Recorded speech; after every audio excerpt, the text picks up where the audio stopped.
Tá frio aí, Bruno? Olha, cara, meu pastor aqui, rapaz, começou a esfriar. Começou o inverno ontem, né? Foi isso? É. Eu não sei o que que é inverno no Ceará. Aqui.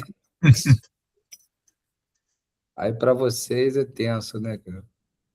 Mas Eu aqui sei tá. que tem chuva e não tem chuva. Aí eu sei. Não, mas tá friozinho aqui também. Tá É, friozinho. Nós aqui, ainda temos a chance de maio e junho e um pedacinho de julho ficar um pouquinho mais frio. entendi. Rapaz, a gente tá. Não gosto de ficar me antecipando nessas questões, mas essa questão do El Ninho aí tá deixando uma pulga atrás da orelha, né? O pessoal que mora na pré-litoral, né? Tá complicado, né? Porque aqui, rapaz, quando chove, porque aqui onde eu moro é abaixo do nível do mar, essa região Ixi, aqui. Aqui a gente tem uma serra, aqui, né, colado com a gente tem uma serra, uma cadeia de montanhas. Então, quando a gente vai na cidade vizinha aqui, você às vezes está aqui, maior chuva, tu sobe, né, para outra cidade, lá tá maior sol, assim. E todo o litoral fluminense aqui, a maior parte, né, uma grande parte de Paraty, outras cidades vizinhas, tudo abaixo do nível do mar. Então, assim, quem está muito fora, quando você está fora do mar, assim, de uma embarcação, dependendo da distância, você não enxerga a cidade, porque é como se ela descesse, né, você olhando de fora. Então, qualquer intempérie que tem assim, alagamento aqui é Será severo. que, será que eu imaginava Paraty, Bruno? Eu tenho um Hum, amigo que ele fez estágio em medicina aí em Paraty. legal. Aí ele fala assim: não, estou subindo para Paraty. Aí eu penso assim: Paraty é em cima de uma serra. Não, mas aqui, inclusive aqui é conhecido como Veneza, né? Também, porque a maré ela sobe, assim, um dia de sol, tá? O dia de sol normal, assim, quando tá na lua, tipo 2, 3 da tarde, a maré sobe e entra na cidade toda, não, toda não, a grande parte do centro histórico, várias ruas assim, chega a subir assim quase para cima da canela, assim. Então, assim, ó, Eita, fica até bonito a cidade, né? Mas esses fatores não se contam, não. A gente não vê na internet, na televisão, não. Viu? até inclusive os turistas param o carro aqui às vezes para ir passear sem saber. Quando a maré sobe, cara, dá pena, porque pega quase na metade do carro, assim, dependendo do lugar. Nossa, é, é coisas que não se contam, né? Mas o El Ninho tá preocupante, cara, porque essa região toda aqui se chove muito, não tem muita estrutura, é muita montanha, né? É em Ainda. Paraty, é em Paraty que o Império ficou, né? É a casa do. Uhum. Caminho do Ouro, né? Caminho do Ouro. Aqui é uma cidade impressionante, as igrejas que tem católica aqui, cara, é surreal, um negócio assim, gigante. Banhado no ouro. E pedras, assim, entendeu? Arquitetura, assim, negócio bem grande mesmo. Ao ponto de você falar, boa noite, minha irmã, paz. Esse pai, né, irmã? Ao ponto de você ver, assim, como que foi construído, né? Tanta, assim, as pedras, tipo, estilo pirâmide, assim. Falei, cara, Ainda tem, vamos dizer, traços do Império, museu, essas coisas aí? tem canhões, né? Tem canhões, tem lugar que tem canhão, tem. A cidade, a arquitetura da cidade é bem preservada mesmo, bem preservada. Legal. As pedras Paraty. foram roubadas, né? A maior parte das pedras que eram pedras portuguesas e tal, foram saqueadas ao longo do tempo, mas a arquitetura é intacta, tanto que é fundada com patrimônio. Tem uma cidade em Goiás chamada Pilar de Goiás. Uma cidade que os escravos, foi fundada por os escravos. E lá contam a lenda, é uma lenda que não sei se é verdade, mas contam a lenda. Graça e paz, pastor. Pastor Pastor, Roberto, Deus abençoe. paz, pastor. Oi, Deus abençoe.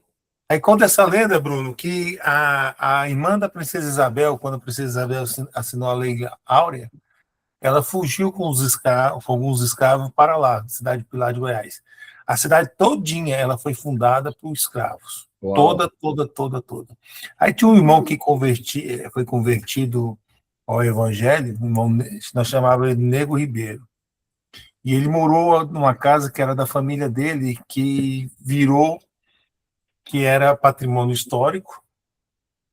O IFAM tomava conta, e lá o pai dele ou o tio dele bisavô, os bisavós dele, tataravó, eu acho, nesse sentido, trabalhava como escravo na tesouraria do ouro. Então, quando o IFAM foi fazer a reforma da casa, ele tem uma fechadura da porta desse tamanho assim, é enorme.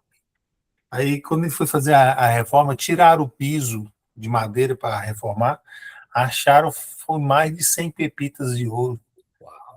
Aí o IFAM queria ficar e falou, não, isso aqui é da minha família, é meu. Cara, incrível, hein? Ele. Uau. E ele investiu tudo nas. Aí ele foi um coração muito grato, ajudou a igreja que ele frequentava, a nossa lá, e ele ajudou também outras igrejas a se prumarem, né? Ajudou a família. E uma coisa interessante, a mineradora que está lá, aonde fez a sondagem, na época que eu estava pastoreando lá, a época que fez até onde fez a sondagem com a sonda da mineradora, tinha ouro para 200 anos. Meu Deus. Olha. Muito, mas muito, muito, muito. É uma coisa assim, você olha assim, você vê os traços de. São a maioria muito negros, né? E os traços de. A história que eles contam dos bisavós, dos avós, umas histórias meio assustadoras, mas como com o evangelho. A igreja que eu fui pastor lá, quando fundou a igreja, o pastor teve que contratar um cara com a espingarda para ficar na porta, que o pessoal ia atacar pedra. Ele não ataca a pedra não, senão tem que atirar. Ô, glória. Pastor Jackson, paz. Amados, vamos começar aí. Aleluia. Pedir para a pastora Olga estar orando aí pela gente, para a gente começar essa live, pastora. Pode ser espanhol. Pode ser em espanhol, por favor. Obrigada. Señor, queremos darte muchas gracias por un día más de tu gracia, tu misericordia en nuestras vidas. Padre, dejamos este tiempo en tus manos, Señor. Cada hermano que se está uniendo a esta reunión, Señor, que sea realmente para edificarnos unos a otros, para saber motivos, Señor, por los cuales también podemos estar orando unos por otros, Señor. Amém. Gracias por cada uno de ellos, Señor. Gracias por cada uno de ellos que te ha obedecido, Señor, y que está haciendo aquello, Señor, que tú has puesto en sus manos. Pido que estés dando fortaleza a cada uno, que tú estés guiándolos en todo tiempo, Señor, y aún proveyendo, Señor, también para sus necesidades. Te bendecimos, te adoramos a ti, porque tú eres bueno, porque tú eres grande, porque tú eres poderoso, Señor. En el precioso nombre de Jesús. Amén. Amém. Amém e amém. Queridos, como Bia, paz, Bia está aí com o nosso missionário Mirim. Queridos, como a gente comentou, para a gente dar um direcionamento aqui nas nossas reuniões, a gente vai sempre lançar um tema aqui no começo, né? E no final a gente vai ouvir um convidado, um pastor, um irmão, uma irmã. Hoje o nosso pastor Adilton vai estar destrinchando um pouco mais sobre as traduções bíblicas, metodologia, e essas questões aí. Deixa eu até pegar um negócio aqui. Pastor Roberto, que eu ganhei aqui, ó, deixa eu ver se consegui botar a bateria. Esse aqui é um Guarani. Primeira vez que eu fui no Paraguai, eu ganhei isso aqui. E Muito tremendo. Aí,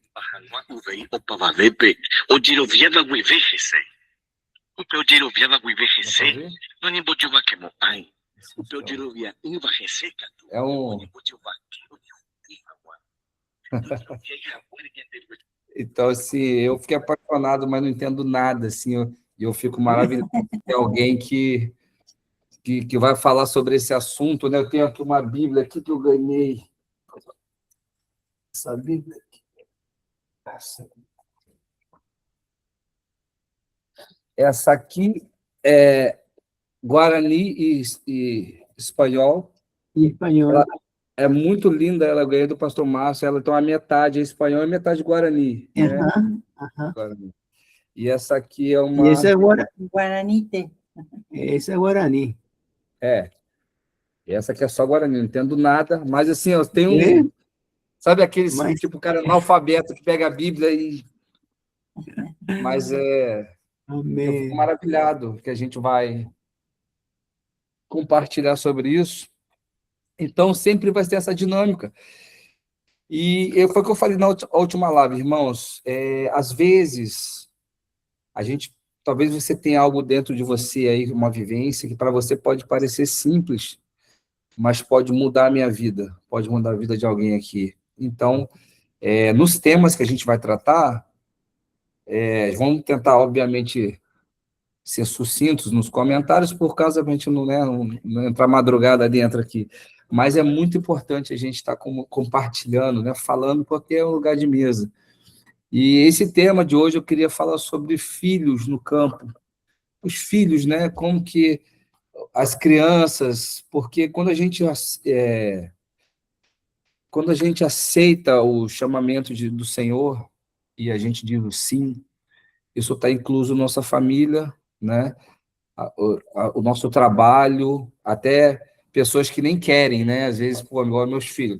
Eu tenho 2 filhos biológicos e uma enteada, e minha esposa. Então, assim, estou na obra missionária, mas, assim, é uma coisa minha, né? Eles não pediram para ser filhos de missionário, não pediram, mas, consequentemente, eu gostaria de estar, porque eu sou um novato nisso e eu quero mesmo, assim, né, ouvi-los, como que essa experiência, né, como lidar com isso, escola, como lidar com muitas... o peso, né, do ministério, né, em si, sobre as crianças, ou como não colocar um peso, como a gente lidar com isso, porque a gente vê que, de fato, nós somos responsáveis por uma geração, né?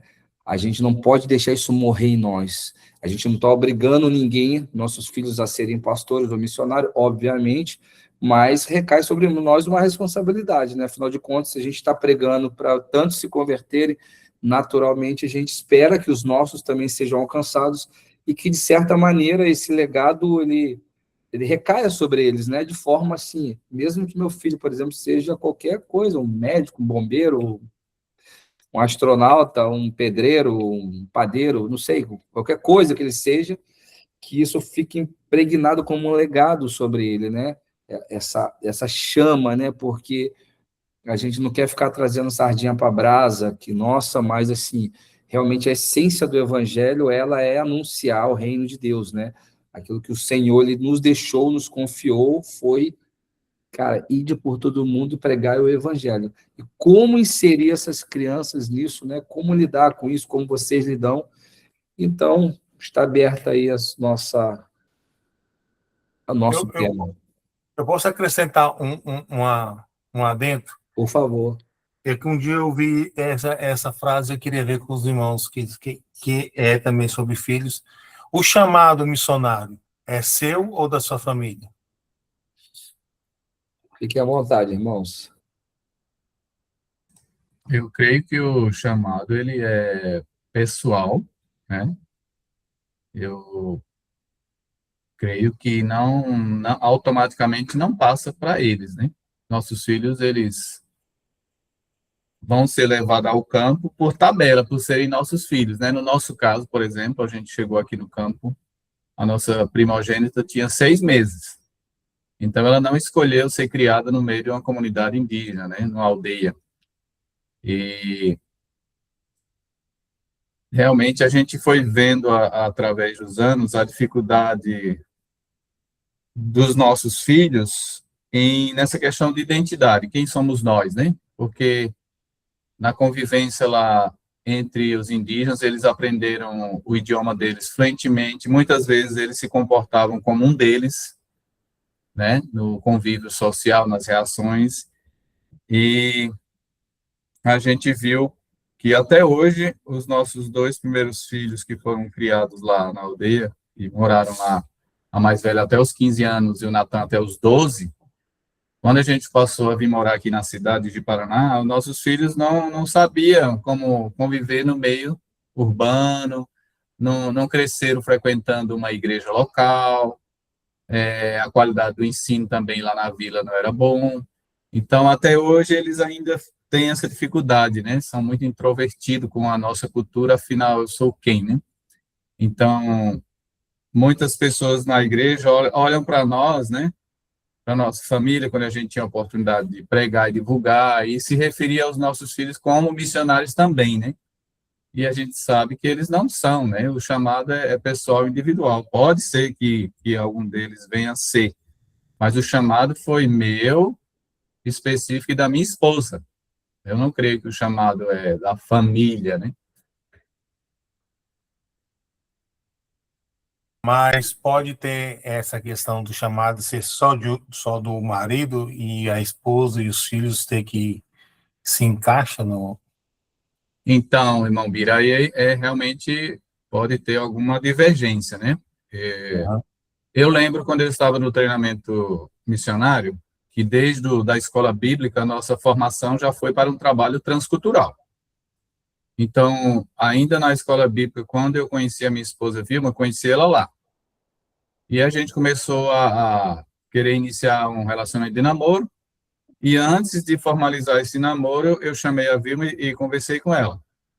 Ele disse, olha, o meu chamado é para trabalhar com o povo indígena alcançado. Se o seu chamado é o mesmo, nós vamos iniciar um namoro, né? Se não é, nós não vamos iniciar, nós nem vamos começar a namorar, porque eu creio que, especificamente nesse ministério transcultural, onde você tem que deixar a igreja local, a família, nós estamos aqui a mais de 4.000 quilômetros, né, das nossas igrejas locais e família. Então, se o casal não tem um só chamado, um só propósito, né, que é esse de plantação de igreja transcultural, eu creio que as coisas não vão fluir, né, não vai realmente, nós não vamos alcançar o propósito. Acho que os dois têm que estar juntos. Nesse ministério específico que eu estou falando, né, de plantação de igreja entre os povos transculturais. Pode ser que se encaixe em outro tipo de ministério, nem que só um tem um chamado, o outro não. Mas no nosso específico, tivemos que morar no meio da selva, no meio de uma comunidade, de maneira, uma vida rústica, sem energia, né, dificuldade de acesso. Então, se ela não tem um chamado para enfrentar tudo isso, ou eu não, eu creio que a gente não teria permanecido. Eu tenho experiência nesse caso, porque as nossas filhas ficaram em Goiânia, então não estão conosco em missões, mas eu tenho um sobrinho de adoção, a mãe foi para a Índia, está mais de 20 anos na Índia. Então, na fase dele eles foram com 8 anos, são um casal de gêmeos, a irmã tem um casal de gêmeos, são duas crianças, eram duas crianças, né? Um menino e uma menina, e ele responsabilizava por todas as questões, porque na Índia mulher não tem valor, então ele com 8 anos ele tinha que pegar na mão de homens para fechar negócio.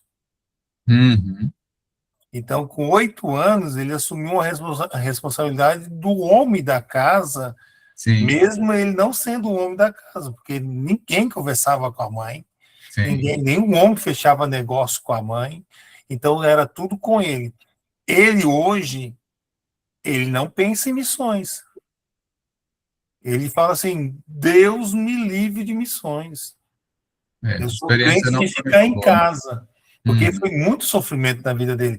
E de repente, e ao contrário da irmã, a irmã dele hoje faz medicina na Rússia, quer entrar na Coreia do Norte para ser médica na Coreia do Norte, fazer missões na Coreia do Norte. Então, eu acho um peso muito grande. Meu irmão é missionário, e isso uma vez eu escutei da minha sobrinha, falou assim: estou cansado de ter roupa de segunda, nunca tive uma roupa nova, porque meu pai não tem condição de comprar uma roupa nova. E isso marcou muito no meu pensamento, de pensar assim: poxa, os filhos literalmente sofrem missões, né? Porque ela falava, ó, eu não tenho. E tive várias experiências de amigos que são missionários mais tempo do que eu, que os filhos falaram: não, missões não é para mim, não.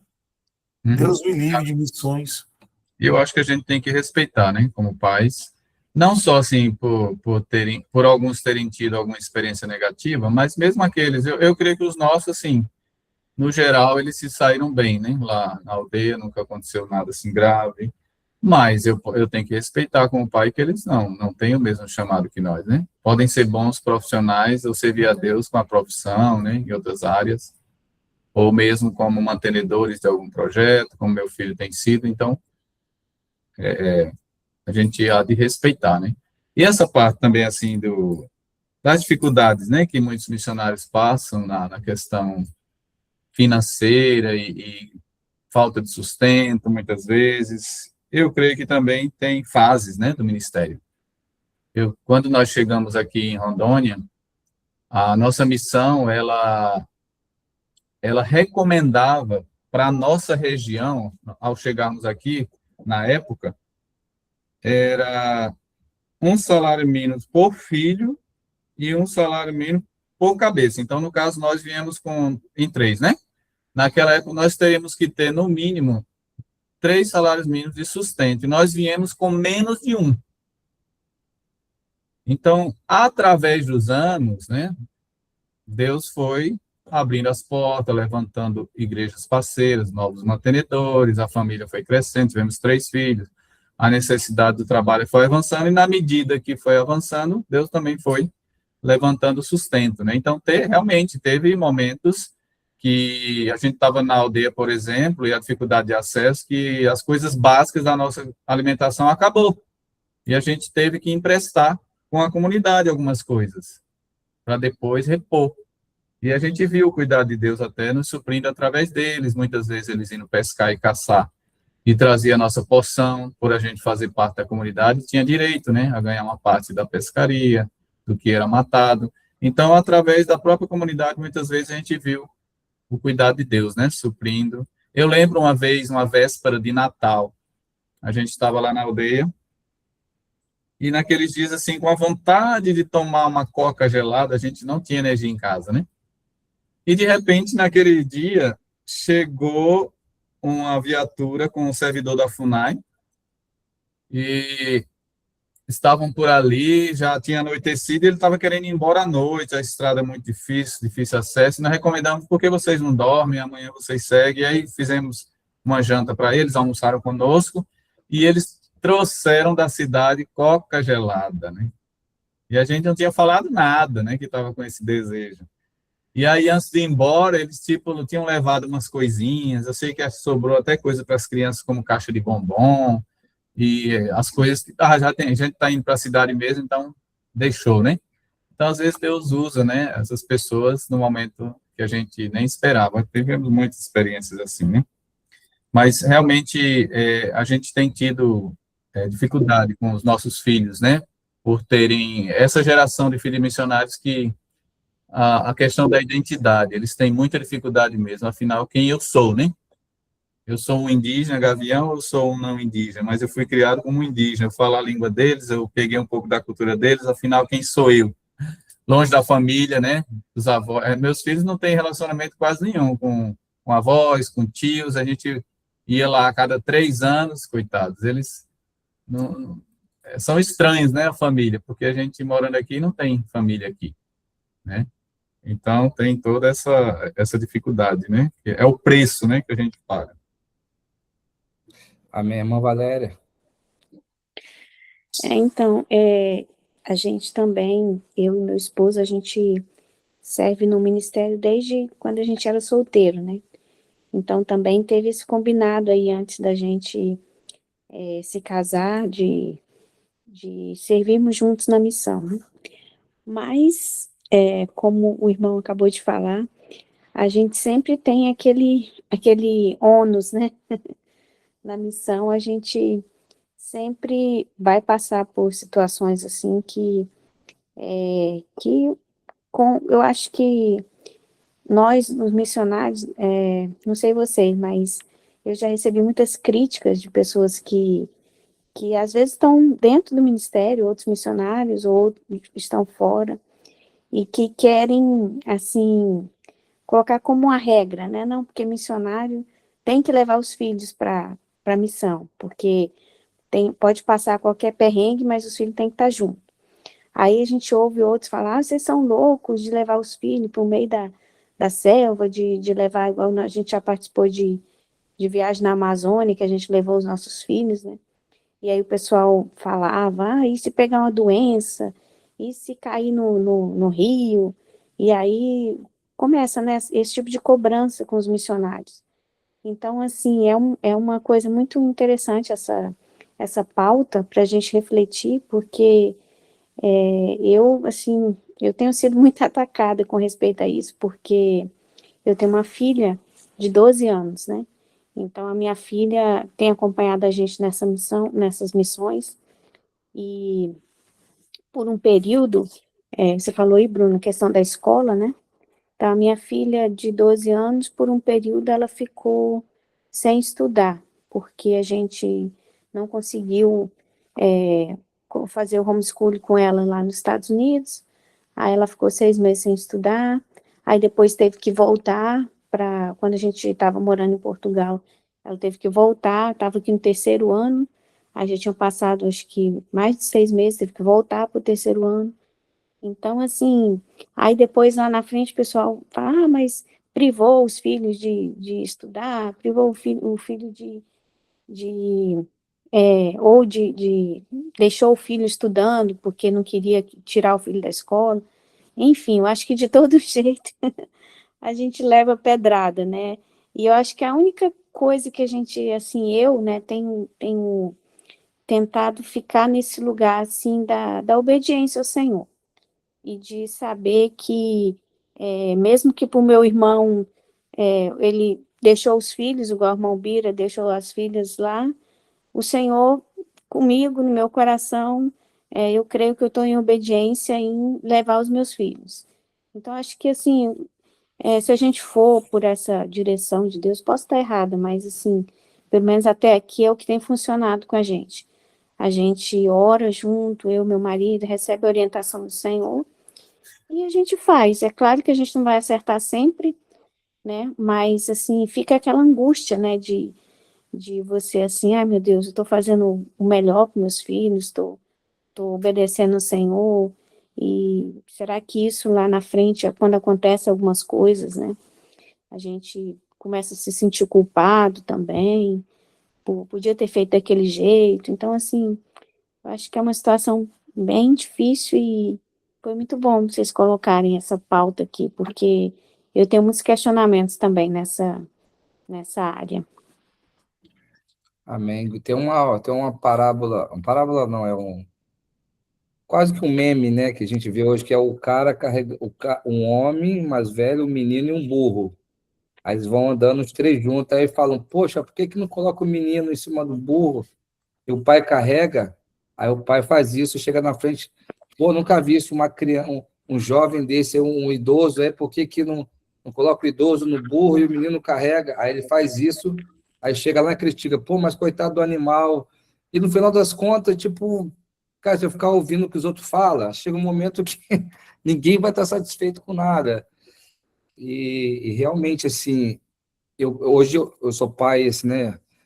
Gerei 2 filhos, né? Tenho um bebê agora e um de 6 anos. E o de 6 anos já fala, já ora pelos missionários. Aí eu vou para. A gente tem a célula. Aí, papai, você vai para a missão.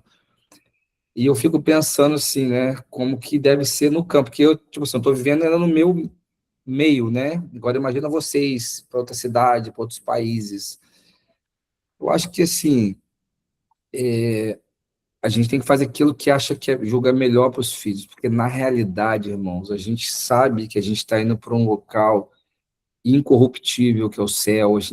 O nosso alvo, né, não é aqui. Então, assim, a gente tem que ponderar, obviamente, algumas questões de educação, de saúde, lógico, né, dentro de uma normalidade, mas acima de tudo isso, a gente tem que entender que a gente está indo para um lugar que a gente quer que nossos filhos trilhem isso, porque eu acho que o momento que a gente vai imprimir isso no coração deles é agora na infância, porque depois que passou de 15, 16, mais difícil você tentar imprimir alguma coisa. Agora, se eles viverem tudo isso, experimentarem, lá na frente eles vão escolher, eu não quero, eu quero, tá tudo certo. Mas a gente, como tutor, assim, é muito sério, porque eu lido com crianças aqui, eu vejo, sim, como falei nas outras mesas aqui, é muito triste você ver uma foto de uma criança morta a tiro numa comunidade, pô, ter a vida interrompida, os pais, sabe, nas drogas, ou os pais assassinados, e esses dias eu fui fazer uma visita, falei para vocês, né, para um amigo que estava preso, tinha uma criança, um adolescente de 14 anos na cela do lado, assim, ele não ia ficar preso, mas foi detido porque estava em delito. Então, assim, é muito pesado, porque o inimigo ele não poupa esforços, né, para aliciar os nossos filhos, e às vezes a gente fica cheio de tato, né, o que vão pensar? Irmão, a gente está indo para o céu, eu quero que meu filho tenha acesso ao céu, né? Como aquele filme lá, Terra Selvagem. Quero que ele pule a grande jiboia, né? Como diz ali. Quero que ele, sabe, tenha essa maturidade espiritual lá na frente de, cara... E eu sei que é muito delicado, realmente não dá para chegar a falar é assim um assado, mas esse bate-papo é muito saudável. Fala, Birão. Na minha questão, as minhas crianças tinham 20, tem 25 e 20, tem 22 e 25, 28. Então, as crianças tinham toda a decisão de dizer que não querem vir. Fazem faculdades, mas eu vejo muitos pais, quando eu fui ser missionário pela primeira vez, um pastor falou para mim assim, missionário pode ter filho, não. Eu falei, por quê? Vai ter filho. Mal vai comer, vai dar comida para outra pessoa. A visão, meus irmãos, a visão do que a irmã Valéria falou é uma coisa muito interessante, porque com certeza o pastor Adil também escuta isso, já escutou isso no início do aí. Você é louco, você vai levar a criança para conviver com índio, você nem sabe o que é a cabeça desse povo, porque um povo que é marginalizado também é os indígenas. Todo mundo pensa que eles são um bando de doido. Se você falar com alguém que está indo para missões, trabalhar com povos indígenas, eles vão falar para você é doido, esse povo tem uma mística, né? Isso é como você for para o Ceará. Primeiro mês que eu estou aqui no Ceará, minhas cunhadas vieram para ver se a irmã dela estava passando fome. Se tinha água em casa, se tinha água encanada em casa. Porque a ideia é que no Ceará todo mundo dorme em pau a pique. Casa de pau a pique, com telhado de palha. E todo mundo dorme de rede. Eu não durmo de rede, nem sei deitar em rede, você tem ideia. Então, as pessoas estão a me dizer, e quando entram os filhos no meio, aí tem o lado de dizer, e esses meninos vão viver como? Ué, como todo menino vive. Então, uma mística que filhos de missionários não. É igual filho de pastor. Filho de pastor não pode colocar a mão na parede. Todo filho de menino para pôr a mão, todo menino para pôr a mão na parede da igreja. O filho do pastor rabiscou a igreja. Então, é um paradigma que coloca os nossos filhos, numa caixinha, sabe? E nessa caixinha os filhos não vivem. Vive muito bem. Olha os filhos da irmã Valéria, já conhecem a Europa, já conhecem os Estados Unidos, coisa que eu não saí do Brasil. Se dizer que no Maranhão é outro país, eu já fui lá. Mas se você contar isso, olha a experiência que essas crianças tiveram em conviver com a tribo falando outra língua. Ele pode sentar todo mundo conversando, eles vão entender, e eu vou ficar boiando com a boca aberta, tentando entender. Graças a Deus, a pastora Olga orou, eu acho que o meu ouvido está bom, pastora, que eu entendi o espanhol muito bem. Mas aí você imagina, que a pessoa acha que nossos filhos são? O que nossos filhos são? Nossos filhos são crianças também, que vive, que chora, que faz birra, que quer brincar no skate quando o pai não quer deixar brincar no skate, quer ir para a sala de aula. Igual o rapaz chama Israel, que morou na Índia. Ele levou 8 lapadas de marmelo, de vara de marmelo da professora. Ele foi chorar lá para a mãe dele foi falar, a professora missionária, você é missionária, né? Volta para o seu país. Aqui nós batemos as crianças. E Israel teve que aprender a conviver, se abrisse a boca e gritasse, a professora ia bater nele. Então, esses atos, né, muitas das vezes, a igreja, a família, coloca que os nossos filhos, os filhos dos missionários, são aquelas pessoas mais sofridas do mundo. Não é, meu irmão? Sofremos, temos os nossos. Quando o menino fala, eu acho que o pastor Adilto vai falar muito bem, papai, e a vovó? Quando é que a gente vai ver a vovó? E o pai liga e fala aí, quando que eu vou ver meus netos? Tem essas coisas tudo que acontece, mas eu acho que quando olha com os outros olhos, os olhos da experiência, que olha só, a filha da irmã Valéria, irmã, foi todo mundo com você? São só um filho, irmã Valéria? São 3 filhos. Os 3 foram. filhos que viveram uma vida missionária, conhecendo os Estados Unidos e a Europa. Os filhos do pastor Adilto convive na aldeia. Os filhos do Bruno vão andar de skate. Então, é muito privilegiados. Acredito sim, que o pastor Adilto falou, que nossas crianças têm que escolher. Não podemos dizer que filho de missionário é. Mas nós inculcamos na cabeça deles. Fala, pastor Adilto. Nós sempre tentamos passar também para os nossos filhos que não só somos nós que sofremos ou deixamos de ter certas coisas que outros têm, muitas pessoas também não têm, né, certas condições financeiras em determinado momento da vida, passa por restrições, mas a gente sempre mostrou para eles o privilégio, né, de ser filho de missionários. A gente viaja muito, a gente ia de vez em quando ao encontro regional de obreiros em Manaus, então é outra cidade, é outro estado. A gente indo de férias para o Nordeste a cada 3 anos, atravessando todo o Brasil, nessas regiões, parando na Chapada dos Guimarães para tomar banho de cachoeira, passa em Goiás, vai visitando os amigos pelo caminho. Então, indo à praia durante o período de férias lá no Nordeste, visitando a família aqui e acolá. Nem todo mundo tem esses privilégios, né, de fazer tantas viagens, de ter esses contatos, essas conexões com amigos, igrejas. Então, a gente também sempre tentou passar esses privilégios, né, de ser filho de missionário, que tem todas essas oportunidades de viagem, de conhecer outras regiões. Eu lembro uma vez que a gente estava fazendo uma viagem de sondagem para tentar trabalhar com outro povo aqui no Noroeste do Mato Grosso, e algo assim mexeu muito comigo. Nós estávamos dentro da selva, uma estrada de difícil acesso, e a gente encontrou um acampamento de madeireiros com a equipe, um casal, com 2 crianças pequenas, acho que uma menina e um menino, tipo na faixa de 5 anos, 6, 3 anos, acampados numa barraca de lona, muito assim, muito improvisado, com aquelas crianças no meio da selva, muito bicho picando. E aí eu comentei com o Vian, pois é, olha, aqui está se submetendo essa família em prol de dinheiro, né? De ganhar dinheiro como apoio à equipe de madeireiros que estão lá praticando uma ilegalidade perante a lei, né? Tirando madeira ilegal. E eles diziam que eram crentes, se apresentaram como pessoas cristãs e tal, igreja, não sei o quê, e a gente ficou observando que o nosso sofrimento era muito inferior, né? Nós nunca precisamos morar em um barraco de lona, e nossos filhos ficarem tão expostos aos animais peçonhentos da floresta, ao calor, à chuva. Então, às vezes, a gente acha que está sofrendo, mas sempre tem alguém que está passando uma restrição ou um sofrimento maior, né? Realmente aquilo ali falou comigo. E também fazendo essas viagens, sondagens para conhecer outras frentes missionárias, a possibilidade de abrir novos trabalhos.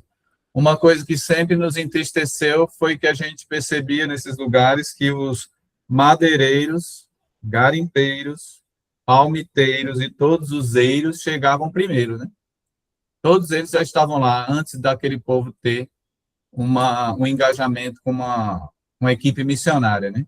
Sempre essas pessoas que têm interesses materiais, infelizmente, eles chegam primeiro, para a vergonha nossa da igreja, né?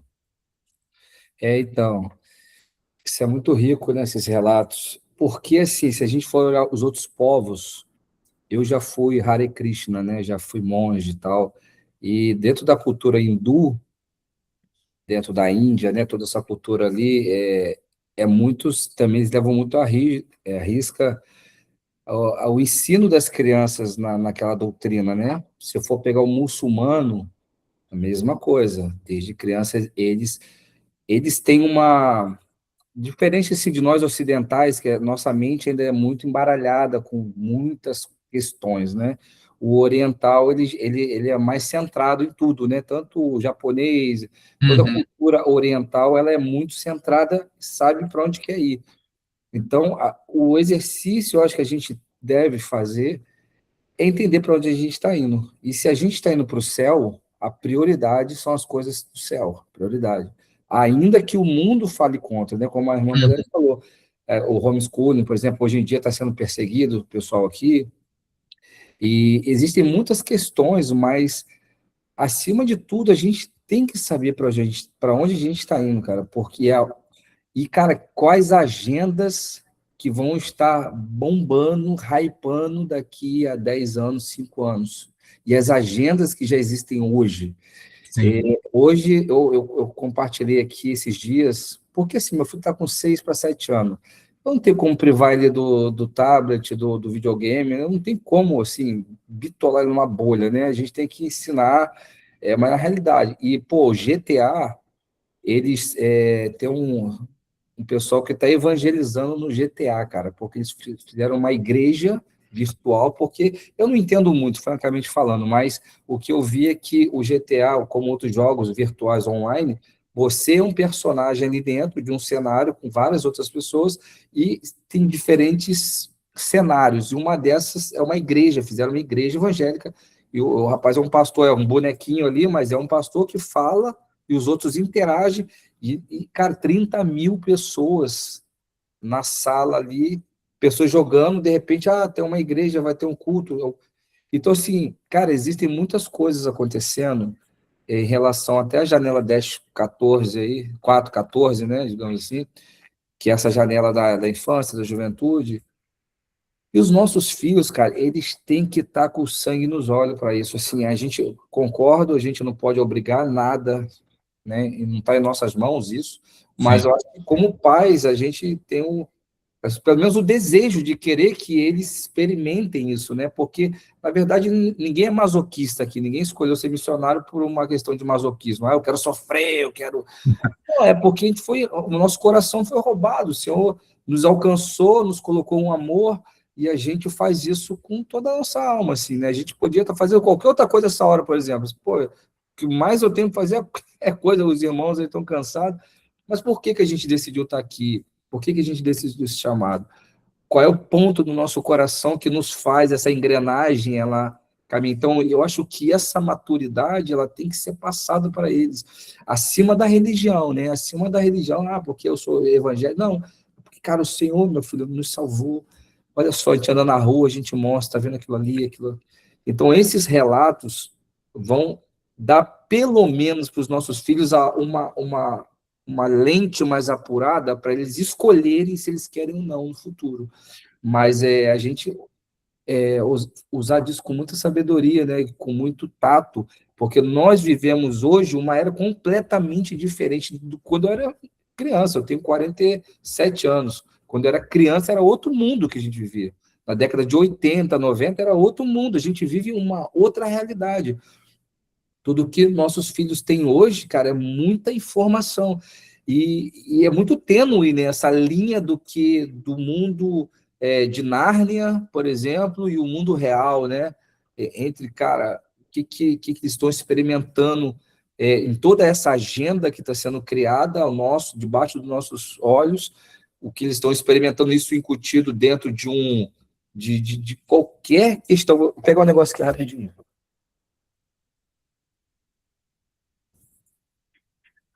Isso aqui, ó. Por exemplo, se de um pastor me falou, nunca tinha parado para perceber, vê se você vai conseguir enxergar o nariz dessa vaca. Tá vendo o nariz da vaca? A boca aí dos olhos. Dá para ver? Sim. Por exemplo, o Nescau, é um Todd. Eu olhei, cara, é nitidamente uma forma de um demônio, sei lá o que é isso aqui. Eu falei, cara. Mas aí se eu penso assim, cara, se eu for começar a olhar tudo e pesquisar tudo, eu não como nada mais. Tipo assim, Verdade. a gente está num mundo muito complicado, né? A gente está vivendo uma realidade muito complicada. E, assim, a gente tem que fazer de tudo para que a gente coloque esse amor nos nossos filhos e para que eles entendam que mesmo, como bem disse o nosso pastor aí, cara, tem famílias que, não é porque são missionárias, também não têm, elas também passam dificuldade. Tem crianças que têm enfermidades e morrem, e não são filhos de missionários, são pessoas civis, digamos assim, né? E a gente tem que, eu acho que esse cuidado com as crianças, nós, pelo menos, porque eles estão vivendo diretamente com digamos assim, né, usar uma expressão forte, com a única esperança desse mundo em trevas. A única esperança desse mundo em trevas está nas minhas mãos e nas suas mãos. Nós somos a representação do próprio Cristo, do Criador, aleluia, de todas as coisas somos nós, irmão. Então, os nossos filhos, apesar de todo GTA, de todo tablet, de toda brincadeira, de tudo isso, eles têm que enxergar, vislumbrar isso em nós para que a gente possa, haja uma esperança no futuro, porque daqui a 30 anos, onde vamos estar nós, né? Daqui a 40 anos, onde a gente vai estar? Esse assunto que você falou, Bruno, aí um rapaz levantou uma questão para mim hoje, falou assim, tem os dizeres da Copa, tá dizendo isso, dizendo aquilo. Eu vou dizer uma coisa para você. Eu trabalho, na minha visão, 1 João 5,19. Sabemos que somos de Deus e que o mundo todo está sob o poder do maligno. Se é verdade ou não é verdade, nós vamos ver o final do resultado da Copa do Mundo. Mas que nós sabemos que o mundo jaz do maligno. Então eu já não espanto mais, Bruno, com essas coisas. Já não espanto. Eu já não me espanto mais quando eu vejo o cara falando que na abertura da Copa do Mundo colocaram o nome Hollywood e as placas tectônicas estão lá desenhadas e estão rachadas, num ponto de que se rachar daquele jeito, a costa leste, eu acho, dos Estados Unidos, Los Angeles, todas vai sumir. E aí? Onde nossas crianças ficam? Nós ficamos falando para elas, olha, Jesus é o único, suficiente Salvador, e ele veio ao mundo para me salvar você, salvar os seus coleguinhas, salvar todos os seus amigos, quando eles aceitarem a Cristo. Então, qual que é o nosso papel? É anunciar o amor de Jesus a essas crianças. Me perguntaram, a minha esposa me fez lembrar que uma conversa com um líder aqui, ele virou para mim assim, qual é o propósito de você estar aqui? Foi evangelizar? Mas qual é o propósito? Eu falei, mas evangelizar. Ele queria que eu desse uma fórmula. Olha, pastor, é o que eu vi assim, na revelação do Eterno, veio em forma de um triângulo com um olho e falou para mim, olha, Bira, larga tudo que você tem em Goiânia e vá para o Ceará. Ele falou assim, mas não falou na forma de um triângulo nem nada, mas ele queria que eu falasse para ele da forma mais especial possível. E qual é o meu propósito? O meu propósito é o reino de Deus. Ele fica chateado que eu não sou daquele pessoa que fala assim, você tem que ir para essa igreja. Não, eu falo, você tem que aceitar Jesus. Você tem que aceitar Jesus. Aonde você vai congregar, aí é do seu coração. Mas o que eu quero que eu falo aqui é Jesus. Se você tem que aceitar Jesus. Amém. Glória a Deus. Não é? Ô, Dilton, manda bala aí.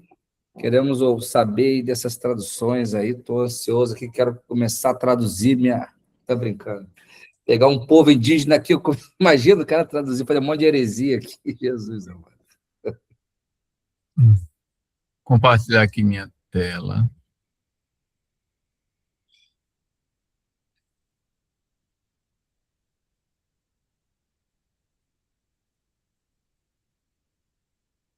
Estão vendo aí, né? Sim, perfeito. Bem, então, assim, a gente não vai poder se aprofundar muito nesse assunto, porque eu vou dar só uma pincelada um pouco falando sobre os passos da tradução da Bíblia, né? E como a gente não tem muito tempo, a hora está avançando, mas o próprio apóstolo Paulo fala lá em Romanos que a fé vem pelo ouvir, o ouvir da palavra de Cristo. Então, nós cremos que na plantação da igreja, num trabalho transcultural, se nós queremos plantar uma igreja que vai rumar e um dia vai chegar à maturidade cristã, a base desse trabalho tem que ser as escrituras, né? Traduzida na língua que fala o coração do povo. Porque Deus que criou todos os idiomas também quer ser revelado através dos idiomas do mundo todo. Então, é muito importante o trabalho de plantação de igreja entre povos indígenas que têm o seu idioma vivo, que essas escrituras sejam traduzidas e ensinadas no idioma deles, né? Mas como fazer isso, né? Quais são os passos? Por onde começar, né? Então, nós temos aqui, como uma escada, todo o processo que nós trabalhamos para chegar até o último degrau, que no caso é a publicação, a impressão, publicação e a distribuição das escrituras, seja ela porções ou um livro completo na língua do povo. Mas, para chegar a esse passo de publicar, nós temos alguns degraus aqui abaixo que a gente tem que percorrer. E o primeiro deles é a exegese, né? A exegese, então, é o processo de descobrir o significado do texto-fonte. Então, nós vamos ter que utilizar vários recursos das línguas originais, comentários de nossos dicionários bíblicos, a experiência de outras traduções também. Vamos ter que nos aprofundar no texto bíblico para que a gente possa descobrir o seu significado, né, cuidadosamente, para poder expressar esse mesmo significado em uma língua receptora. Nós temos a língua original, o texto original, e nós queremos descobrir o seu significado e passar esse mesmo significado para o idioma alvo, né, da tradução. Aqui vocês podem ver aí o irmão João e a sua esposa, é um casal de idosos e são tradutores da Bíblia para a língua Wayampi, lá no Amapá. Uma benção esse casal, eu conheci eles. Então, eles estão utilizando aí as ferramentas, né? Dentro do passo da exegese, um deles é que a Bíblia tem os seus conceitos chaves, as suas palavras chaves, são aquelas palavras especiais que ocorrem desde o início, né? Salvação, tabernáculo, profeta, Deus, diabo. Que palavra, que expressões nós vamos usar na língua receptora da tradução para essas palavras? Por exemplo, salvação, né? E alguém já falou aqui sobre as línguas orientais. Os idiomas indígenas, eles são muito semelhantes aos idiomas orientais. São idiomas muito concretos, né? Pouco abstrato. Então, como traduzir conceitos como graça, que é algo tão abstrato? Como traduzir conceitos como salvação? E a língua indígena também ela é muito relacional. Não tem como a gente traduzir a palavra salvação apenas em uma palavra, como nós temos em português. Mas quem está salvando quem de quê? Então, eles exigem quem é que está salvando, quem é o alvo da salvação, salvando de quê, né? Então, nós temos que entender também e nos aprofundar no idioma fonte. Então, é preciso que o obreiro conheça profundamente o idioma alvo da tradução. E aí a gente vai criar essas palavras-chave, como, por exemplo, eu posso dar exemplo aqui da língua gavião. Esses dias a gente está com dificuldade nessa palavra sacrifício.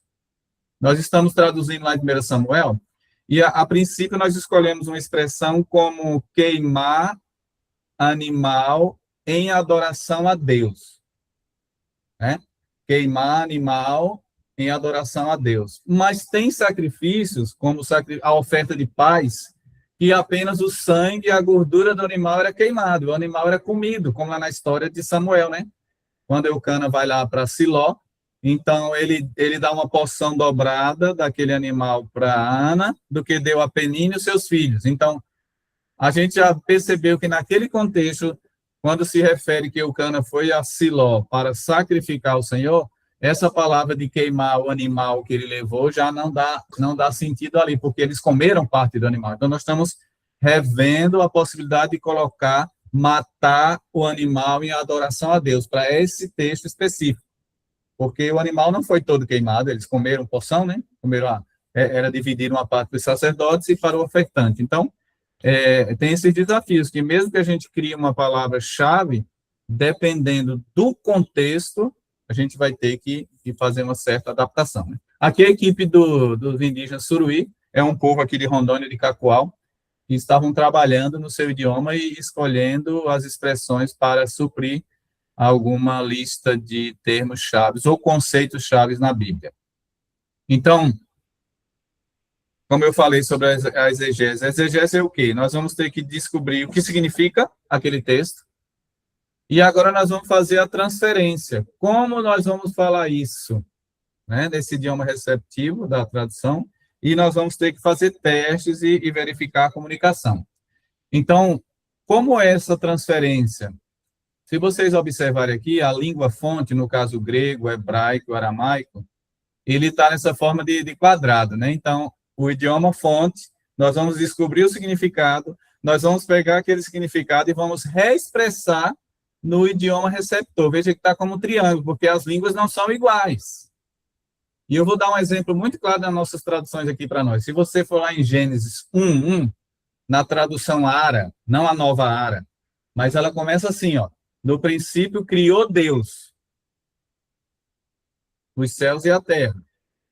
Essa tradução da Ara, ela está seguindo literalmente o hebraico, que coloca o verbo antes do sujeito, mas o português não é assim. Se a gente fosse considerar a língua portuguesa, o triângulo, que é a língua receptora, a gente entende. No princípio criou Deus, mas se a gente quer ouvir um português correto, natural, gostoso de se ouvir, o correto seria o quê? No princípio Deus criou. A gente fala sujeito e verbo e objeto. A gente não fala verbo, sujeito e objeto. Estão entendendo? Que a gente tem que levar em conta o estilo da língua receptora na tradução. Então, as línguas indígenas também. Tem idioma indígena que é SOV, VOS. Então, você tem que saber. Primeiro vem verbo, depois o sujeito, o objeto. Tem línguas que o sujeito está lá no fim da oração, vem primeiro o objeto e o verbo antes.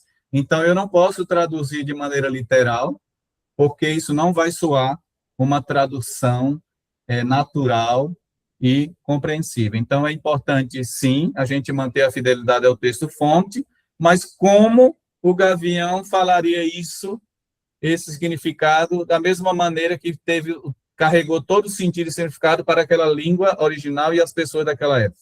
Então, esse é um grande desafio de nós tradutores, né? E aí, dentro da exegese ainda, a gente vai ter que fazer toda uma análise de um livro, a situação comunicacional da época, o autor, o propósito do autor, as divisões de parágrafos, os limites de um parágrafo, a coesão entre o texto, o tema daquele parágrafo ou versículo, monitorar os participantes, quem está falando para quem, as citações direta e indireta e o tempero de cada língua. O que é tempero? O tempero é aquelas expressões ou palavras que é só próprio daquele idioma. Uma vez a gente estava numa igreja aqui em Paraná, com os irmãos cantando, e eu projetei a letra da música em Gavião, enquanto a gente cantava, e a música dizia assim: o jai deu adjá, nosso Deus. E aí, no final do culto, o pastor perguntou o que significa aquele adja. Tojai adja. Então, eu posso falar Tojai, nosso Deus. Eu posso falar Tojai adja.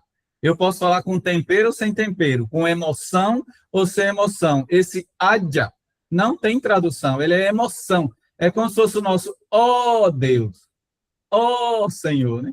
Então, achei interessante que ele queria saber logo um tipo de expressão que não tem tradução no português. Isso é próprio do jeito gavião de expressar uma certa emoção, né? Então, é isso que a gente chama tempero dos idiomas. Então, depois que a gente faz a exegese, nós temos uma lista de conceitos chaves, nós já fizemos a divisão de parágrafos, então a gente vai começar o primeiro rascunho na língua receptora. Às vezes, a gente faz o primeiro rascunho no português, escrevendo em português, mas pensando como o gavião falava aquilo. E, a partir desse rascunho, a gente traduz para o idioma alvo, ou às vezes a gente já vai direto para um rascunho no idioma alvo. E aí, por que nós chamamos de primeiro rascunho? Porque essa tradução, esse rascunho vai sofrer muitas modificações, a gente vai revisar em equipe, vamos rever, será que está comunicando, vamos fazer perguntas ao texto, vamos fazer mudanças, vamos atualizar. Então, por isso que a gente chama de primeiro rascunho. Aqui é meu colega Valmir, junto com o Miltinho e o Afonso, que são tradutores indígenas da Bíblia que trabalham conosco. Depois que a gente finaliza o primeiro rascunho, nós temos o trabalho que nós chamamos de retrotradução. A retrotradução, nós vamos pegar aquele rascunho na língua-alvo e nós vamos retraduzir para o português, certo? Então, mas a gente tem que fazer uma tradução bem livre para que o consultor de tradução que vai nos ajudar possa entender como a língua gavião funciona. Por exemplo, a gente estava trabalhando na palavra altar, lá mesmo no texto do desafio de Elias com os profetas de Baal. Então, como que era o altar naquele momento? É um quê? Era um amontoado de pedras. Então, em gavião, não tem como eu falo, não existe a palavra altar, como em português. Então, a gente traduz na língua gavião, ele pegou 12 pedras, né? Amontoou as pedras, e em cima desse amontoado de pedras, ele colocou a lenha, ele colocou o animal que ele cortou para sacrificar. Então, a palavra altar, nesse tipo aí em gavião, é um amontoado de pedras. Aquele altar do tabernáculo do templo já é outra palavra, né? É aquela caixa onde era queimado animal de adoração para Deus. Então, já é outro sentido. Então, a gente não pode colocar na retrotradução, Elias pegou 12 pedras e fez um altar. Se o consultor de tradução vê a palavra altar em português, ele sabe que não existe na língua indígena o correspondente. Então, ele quer saber como você traduziu. Barra amontoado de pedras. Estou entendendo, né? Então, aqui é uma equipe catuquina fazendo o trabalho da retrotradução para poder o consultor que vai checar a tradução, que não entende o idioma materno, ele precisa se basear nessa retrotradução para poder nos ajudar. E depois da retrotradução, nós vamos para a revisão do trabalho em equipe.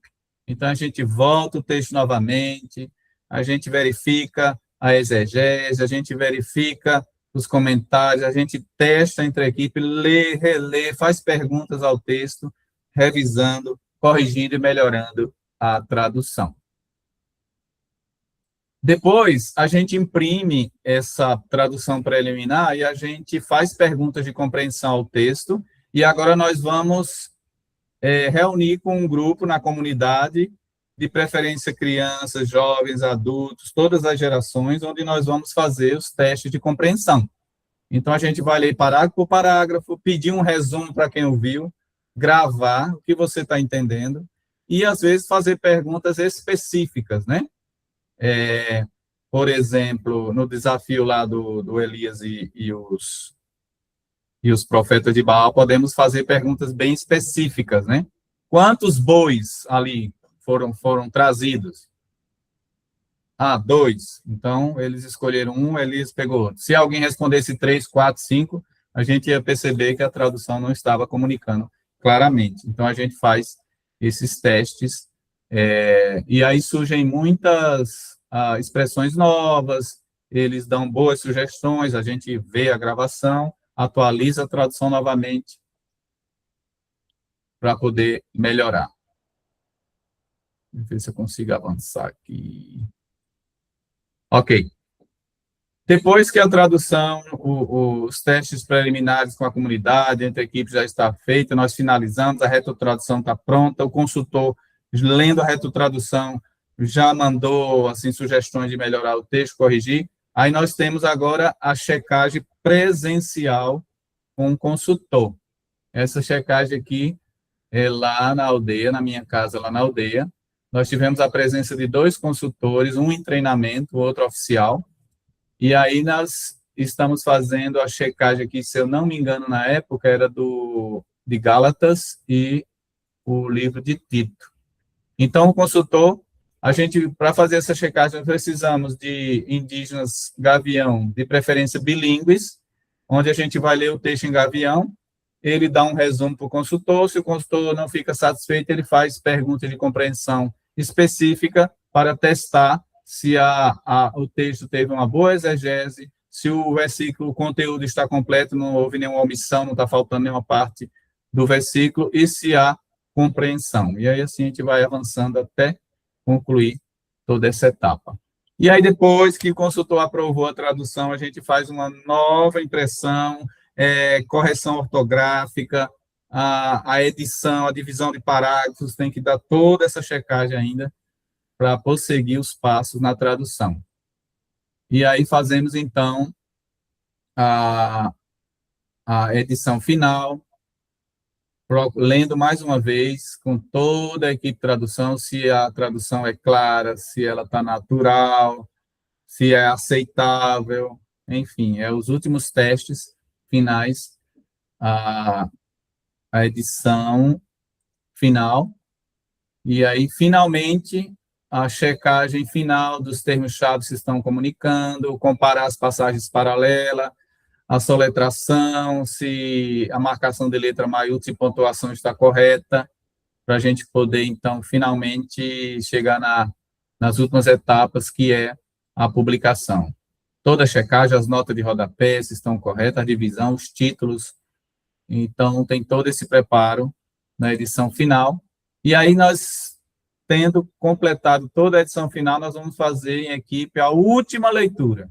E, de preferência, é bom até gravar, para nos ajudar, né? E até que, enfim, essa publicação chega na etapa final, depois da leitura, e ela é impressa ou disponibilizada hoje em forma digital e é entregue para a mão do povo, alvo da tradução, né? A missão, no caso da Missão Auxílio Brasil, nós temos uma gráfica em Manaus, onde nosso material é impresso e enviado a nós e é distribuído. Então, quando a gente finaliza também um livro, a gente pode também fazer a gravação das escrituras, e a gente também pode disponibilizar em áudio. Então, a gente já tem gravado em Gavião, por exemplo, partes do Evangelho, alguns capítulos do Evangelho de Lucas. Então, eles podem também ter acesso à parte escrita, como também em áudio. E aqui eu separei para vocês o versículo mais conhecido do mundo, né? Que é João 3,16. E eu quero que vocês me falem o que vocês vão achar pouco diferente nesse versículo da nossa versão em português, né?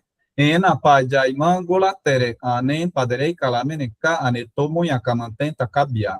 Kunya tatsane vekoya kaimanja tasorinde inameneka aguen darim veakini vekoya tatsane kaimanja rabu pajaya anetomuya kamantenta kabia jesuya kudemos kayakipua. O que tem diferente nesse versículo que a gente não vê nas nossas versões? Tudo. Bem. O que tem diferente no final? O Nicodemo deu para entender. No final do versículo, em português, aparece o nome de Nicodemos? Não. Ou Jesus? Não. Né? Então, é aquilo que eu falei no início. O estilo da narrativa da língua do idioma Icolém, gavião, quando você está narrando algo, o ouvinte gavião sempre está monitorando os participantes. Quem está falando para quem? Então, na língua gavião, existe-se, muitas vezes até no meio da oração, mas aqui a gente colocou só no final, né, do verso. Quem está dizendo para quem? E a gente está acrescentando alguma coisa? Ou era entre quem esse diálogo? Nicodemos e Jesus. Pois é. Se eu fizer a tradução literal e eu omito isso na tradução em gavião, eles até podem entender o versículo, mas não é natural, não é claro, não se fala assim. O gavião sempre está monitorando os participantes da narrativa, quem está falando para quem. E a língua gavião também tem algo muito bonito, que é esse kipoa no final. Essa partícula kipoa, que nós não temos no português, ela está dizendo para nós que essa narrativa aconteceu de verdade, foi testemunhada apenas nessa partícula. Isso nós não temos no nosso português. Está vendo a riqueza de ter a Bíblia traduzida em um outro idioma? Que nos faz entender e perceber que nesse idioma existe até uma partícula que mostra a veracidade das Escrituras, algo que nós não temos no português. Então, separei esse versículo aí para vocês se deliciar. Eu posso fazer uma breve retrotradução aqui, né?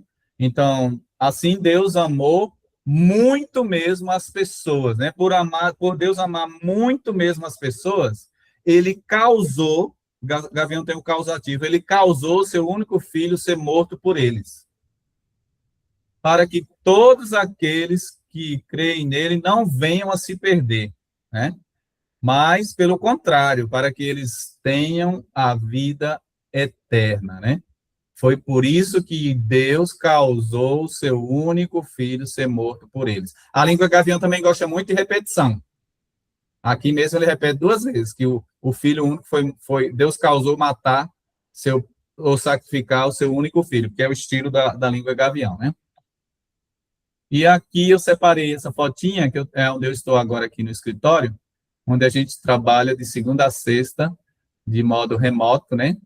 Na tradução. E hoje estivemos trabalhando pela manhã à tarde, lá revisando 1 Reis, capítulo 18. E ali está o Afonso e o Valcemi, e acho que tinha mais um que não pegou, mas tem dias que a gente trabalha com 3 ou 4 tibis, tradutores indígenas da Bíblia. Como diz o gavião, ena teté, é somente isto. Glória a Deus. Fala, Bira. Pastor, deixa eu só tirar uma curiosidade. Toda vez que é uma tradução de um livro, ele é impresso aquela tradução? Ou é compilado e juntado depois, junta de novo, como a Bíblia normal? Então, alguns livros, Bira, por exemplo, eu tenho aqui Gálatas e Tito. Então, a gente juntou os dois, né? E necessariamente não está na sequência que está nas nossas Bíblias, né? Aqui nós temos Atos e Lucas. Mas nós temos Efésios solto. Então, conforme vai avançando, a gente vai imprimindo. Mas, como eu falei de outra vez, o nosso alvo em 3 anos é terminar todo o Novo Testamento. E aí a gente vai reunir, né? Um Novo O Testamento. Novo Testamento todo compilado, igual o nosso, naquela mesma sequência. E aí vai acabar esse monte de livros avulsos, né? Eles vão poder ter. Esse é um pregador pregando. Não, às vezes ele leva uma bolsa cheia de escrituras. De assim, livros. o livro de Lucas, aí leva Apocalipse, aí leva 1 Coríntios, então fica um Vem monte. cá, a população hoje no Brasil dessa etnia são em torno de 1.000 indivíduos, é isso? O povo gavião é aproximadamente 1.000 pessoas. Agora, essa tradução, ela pode ser usada por outros povos da região que falam o mesmo idioma, né? Ah, sim. Mas vamos dizer que vai abranger aí no máximo de 4 a 5 mil falantes. Ah, que benção. E dos gaviões, a maioria são alfabetizados? Eles entendem, eles conseguem ler a sua própria...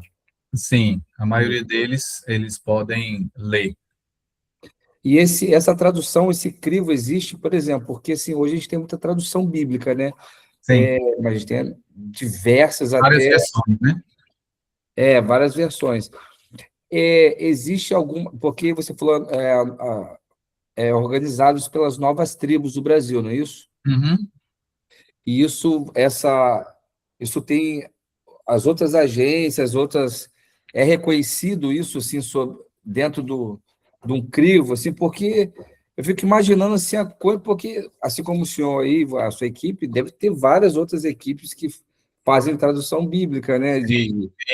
E existe algum órgão que ele consegue reconhecer isso como fidedigno, assim, como algo assim, não, fruto de um trabalho, até porque, assim, toda tradução bíblica, ela vai romper muitas fronteiras, né, como o senhor Sim. falou, não é só aquela tribo ali, vários vão se beneficiar, e até futuramente, por exemplo, a gente hoje pego a Bíblia em espanhol, por exemplo, Uhum. né, eu vou ler um versículo em português, e se eu estou estudando para fazer um estudo, eu gosto de pegar até inglês, espanhol, para Comparar, né? comparar, e você vê que exatamente o que o senhor falou, às vezes tem palavras que não estão ali, que te dão uma conotação até um Uhum. pouco mais além daquilo que você tem no seu próprio idioma, né? Sim, sim. Existe isso, esse consenso, assim, existe um órgão ou Então, não? como eu falei, uma das etapas lá é a checagem final por um consultor, né? Então, o consultor de tradução, ele é aquela pessoa, em geral, ele já traduziu, no mínimo, um Novo Testamento em outro idioma, e ele foi certificado por alguma organização, geralmente a Sociedade Internacional de Linguística, ele foi certificado como um consultor. Então, para uma tradução bíblica na língua indígena no Brasil ser reconhecida, ela precisa passar por esse crivo e essa checagem de um consultor credenciado. Inclusive, eu estou fazendo a capacitação para trabalhar nessa área também de consultoria de tradução bíblica, né? Então, aqueles dois irmãos que vocês viram lá, todos dois são dessa organização, da Sociedade Internacional de Linguística.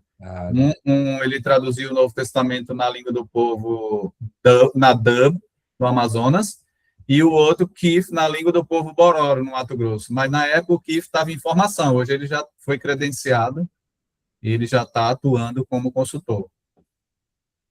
Pastor, tem alguma barreira quando a igreja, quando vai, vamos dizer, a não indígena, quando ela vai ouvir um comentário igual esse texto de João 3,16, que o senhor fala como Jesus falou para Nicodemos, tem aquela barreira que todo mundo vai falar, não mexe no...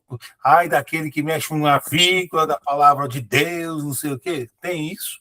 Com certeza, Bira. Inclusive, eu não ia separar um versículo como esse e não iria falar para vocês, assim, sem ter esse conforto que entre nós aqui, talvez não ia ter esse tipo de pensamento, mas tem sim. Tem pessoas que batem o pé que tem que ser traduzido literal. Se no Mas o hebraico povo está não entende o dizendo literal. Deus criou, no princípio, criou Deus... Deus. O hebraico diz o verbo primeiro, mas a língua receptora não é isso, não é natural. Então, você não Pois está é. mudando o significado se você coloca na forma natural. Mas tem gente que sabe como é que é.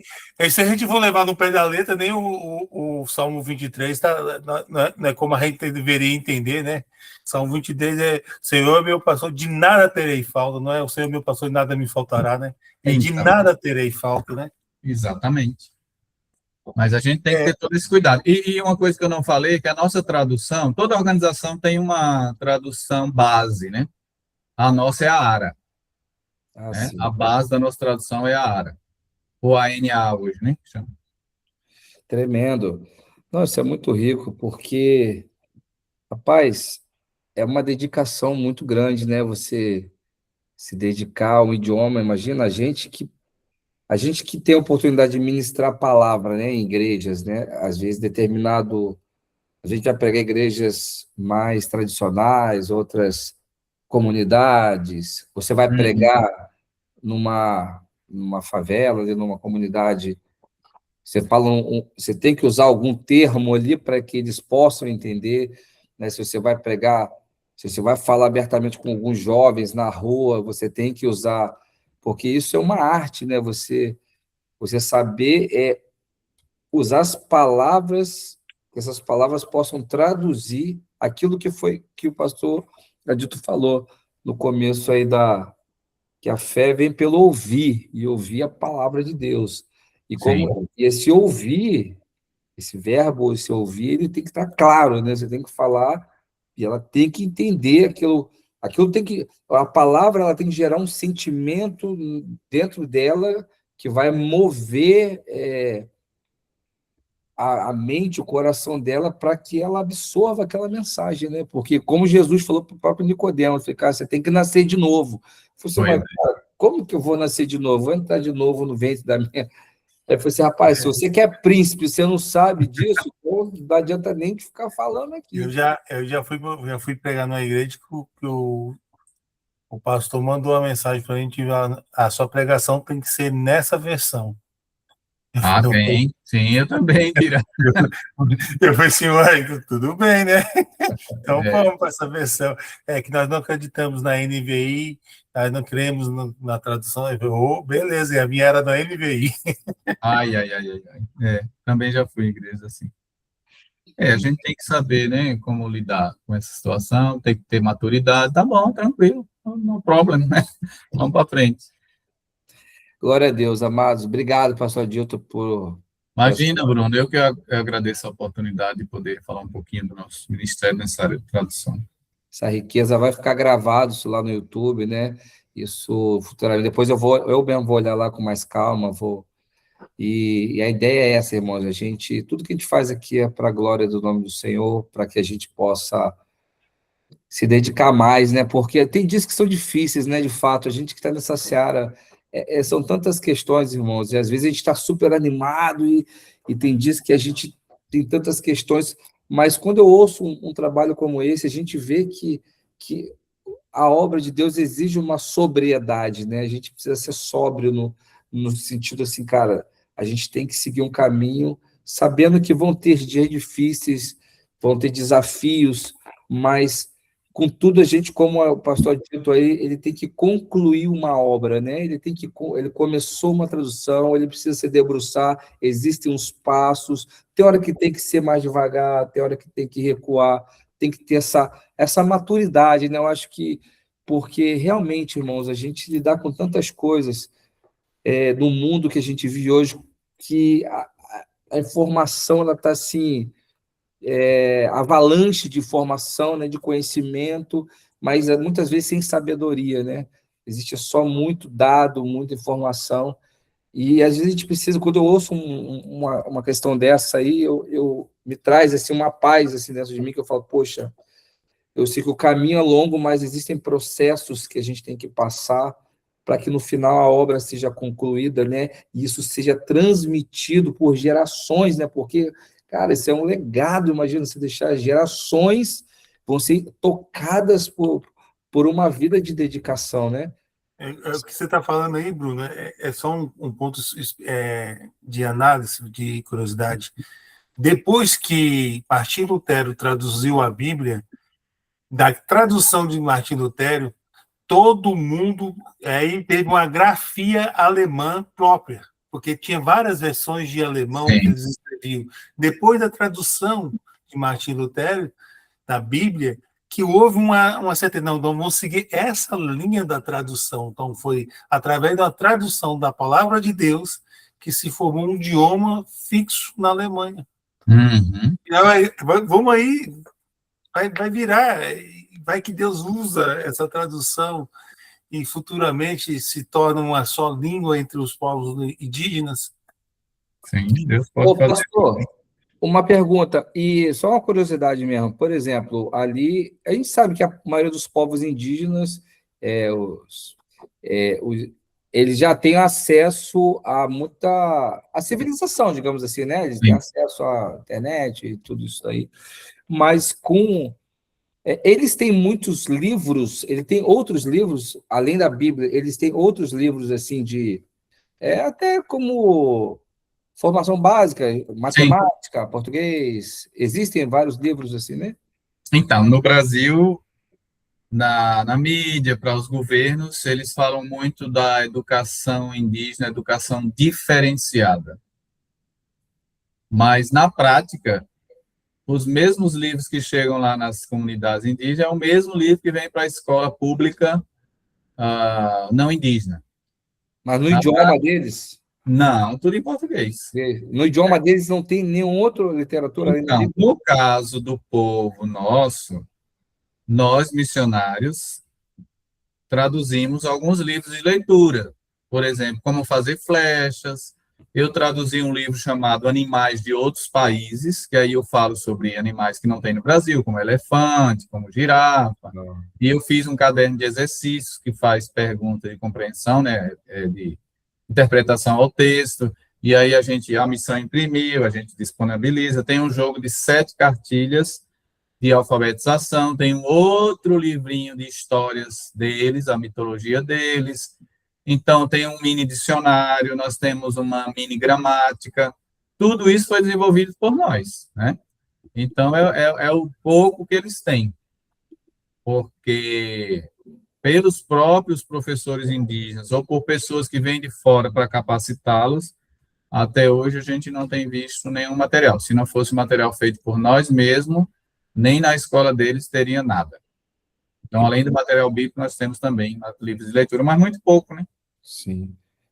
Isso e houve de alguma, igual assim, o Bira falou de Lutero, né? A gente vê que depois, com a questão das traduções bíblicas, a partir mesmo de Lutero, existiu muita questão da revolução da música até, né?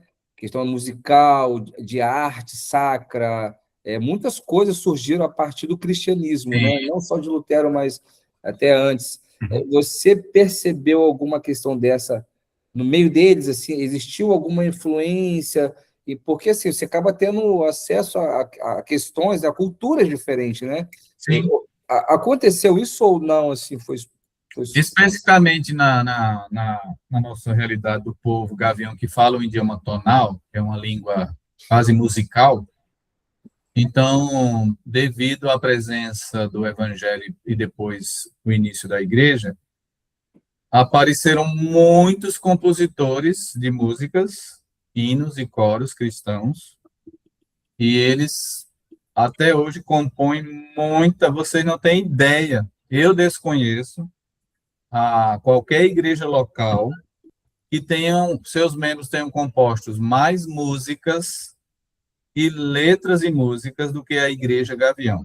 Hoje se aproxima de 1.500 músicas na língua gavião, cristãs, né?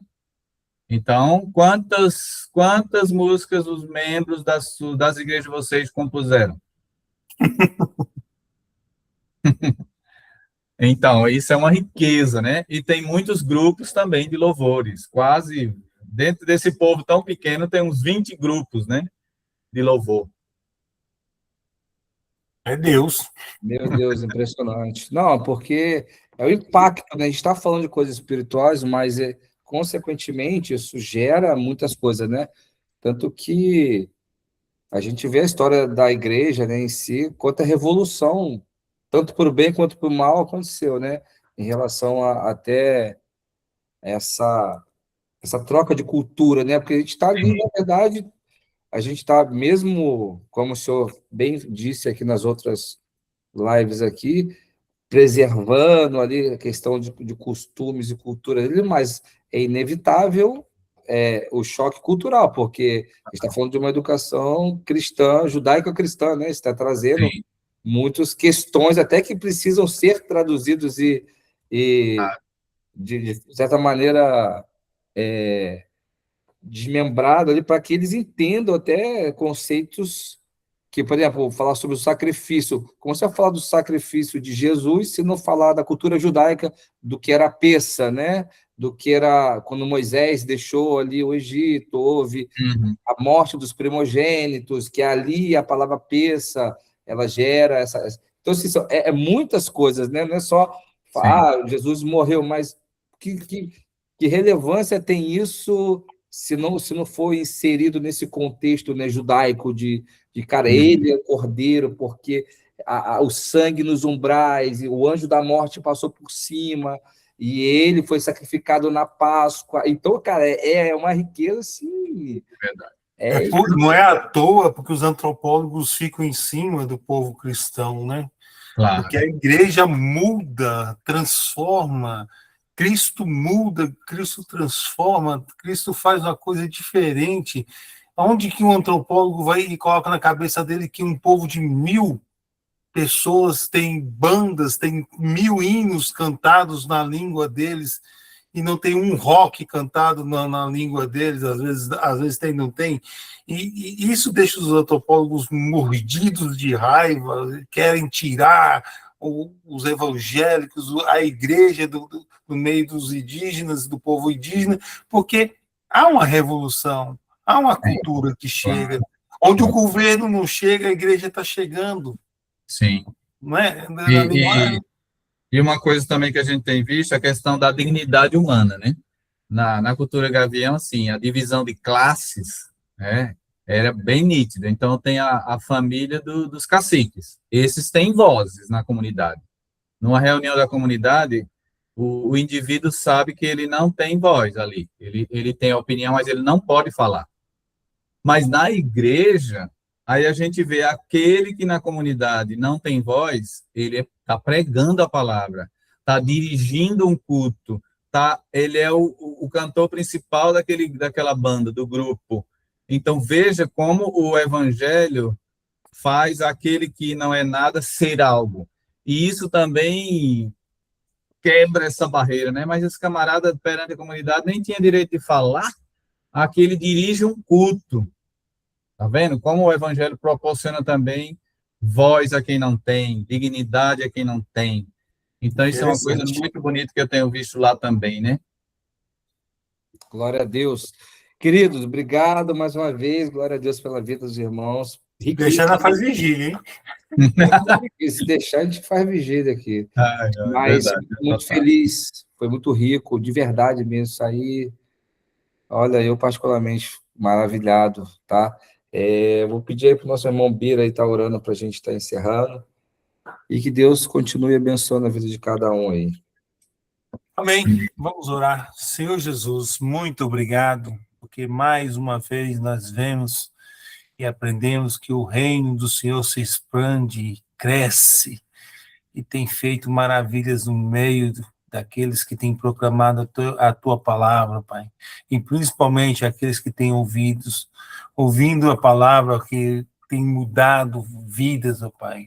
Pai, no sertão nordestino, no Ceará, em Paraty, no Rio de Janeiro, lá na aldeia, Pai, no povo Gaviões, ó Pai, muito obrigado, Pai. Lá, Senhor, o Senhor estende teus olhos lá no Paraguai, Senhor. Abençoa os teus filhos que têm proclamado o evangelho lá. Senhor, nós pedimos por aqueles que estão no Ribeirinhos, nós pedimos aqueles que estão na sociedade, em São Paulo, no Rio de Janeiro, nas capitais. Pai, nós pedimos as bênçãos do Senhor sobre esse grupo, Pai, que tem falado, ouvido, Pai, tem marcado esses dias, conversa de mesa, Senhor. A conversa de mesa tem nos alegrado, trazido paz ao coração daqueles que estão aflitos, tem trazido alegria, Senhor, também em todos os momentos de nossos encontros. Pai, mais uma vez eu agradeço ao Senhor por aprender mais um pedaço, Senhor, de como a tua palavra é traduzida, Senhor. Pai, muito obrigado. Muito obrigado pela vida dos meus irmãos. Traga sobre eles a alegria, a paz, que dê uma noite de regozijo e de paz, que isso renova suas forças, ó Pai, como a tua palavra diz. Aqueles que estão no Senhor, as suas forças são renovadas dia após dia. Que cada um durma, Senhor, e amanhã seja um dia abençoado, Pai. Em nome de Jesus. Amém. Amanhã não, hoje mesmo, né? Hoje mesmo. Muito obrigado. Boa noite. Deus abençoe. Deus abençoe. Obrigado. Muito obrigado. Deus abençoe a cada um. Amém. Amém.